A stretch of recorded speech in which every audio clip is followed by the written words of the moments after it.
The area of Sopwell in St Albans celebrates today 10 years of the Sopwell Residents Association, with a cake especially baked by local resident Jed Armstrong. Before the speeches got underway, the choir from a local primary school entertained the crowd. I can see clearly now the rain has gone. I can see all obstacles in my way. Gone are the dark clouds that had me blind.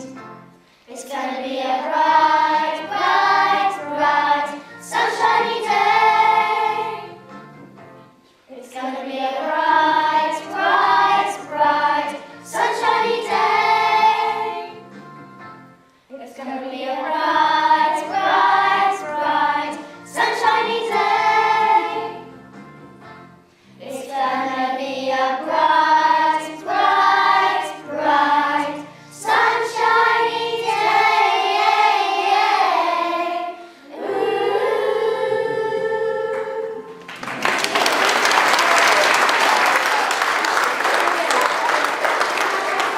It's just over 10 years since I was canvassing to be elected to be the councillor for this ward, and at the same time Anne Colozzi, who was a neighbour of mine, was also wanting to start a Sopwell Residents Association. So at the same time as I was going round saying please vote for me, I was actually putting leaflets through the door to start off the first meeting of the Sopwell Residents Association. And it's been a real joy really, because it's really drawn the community together. And I think Anne wanted to raise the profile of Sopwell and let people see its historical image and all the good things about the area. And I think that's been really very successful. So successful, in fact, that today also marks the start of the Sopwell Memories Project. It's funded by the lottery and aims to collect the memories and history of Sopwell. Photos from the past were available to view, and in the midst of the noise, we spoke to some of the older residents of Sopwell. In 1949, the new council houses going up in Sopwell were much sought after. To move into one, you had to provide proof that you needed it. Lil Day tells us more. I lived with my mother-in-law. My mother-in-law was very strict, and she lived in an old house, and it was in the main road in Park Street, right opposite the Swan pub. And it was owned by the butcher. And the ceiling on the landing upstairs fell down. Well, when I went up the town once to inquire whether or not I was when I was moving into a council house, I told them about the ceiling had collapsed on the landing, thinking they would earn me a few more points. And I told my mother-in-law, you see, that I told them that, and she told me off. I shouldn't have told her. Sandy was saying to me the other day, how has Sopwell changed? I actually don't think it has changed. I think the green open spaces are still there, because that's what my childhood was. It was my mother used to open the door at 9 o'clock, this is in the holiday time, and say, okay, see you again at 5. And we would go and we would range around Sopwell.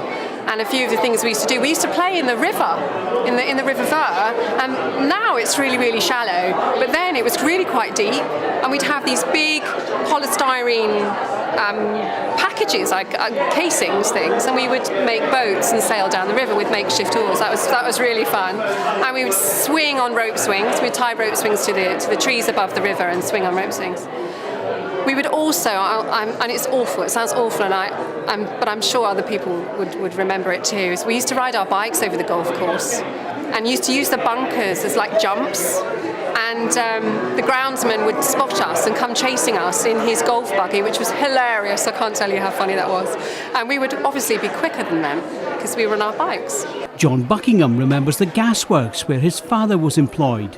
And he got all these great big open arches, big floors, and I can still see it like it was yesterday, and these conveyors going along with all this coke on. It was actually after the gas in oils, and it was extracted out of the coal.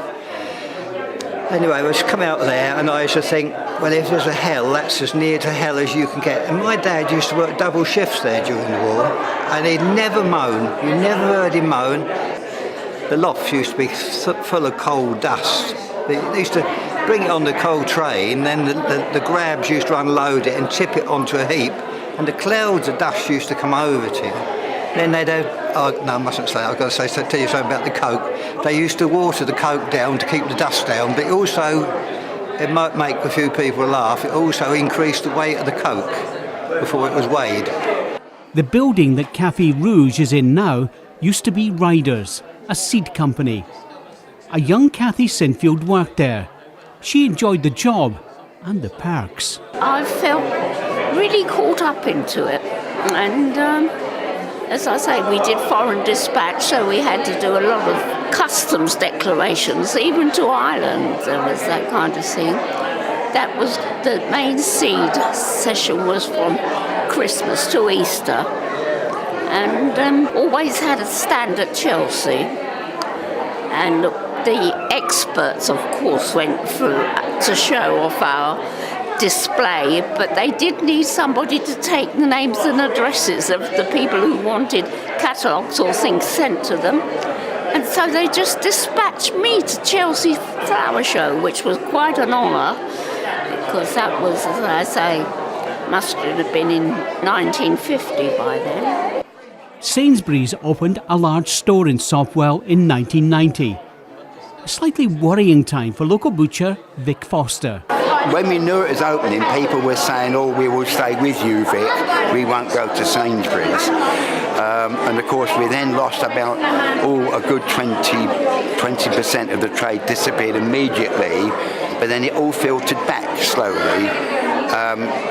The big difference being it was convenient to pop into my shop and buy 2 chops or a pound of mince, and because we dealt with people living in the area on the estate mainly, and it was inconvenient for them to go down to the supermarkets.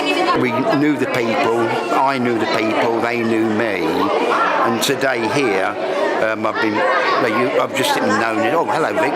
Hello. They know me as Vic the Butcher. It's quite famous, really. Now, have you got any stories or memories of Sopwell? We'd love to hear your story.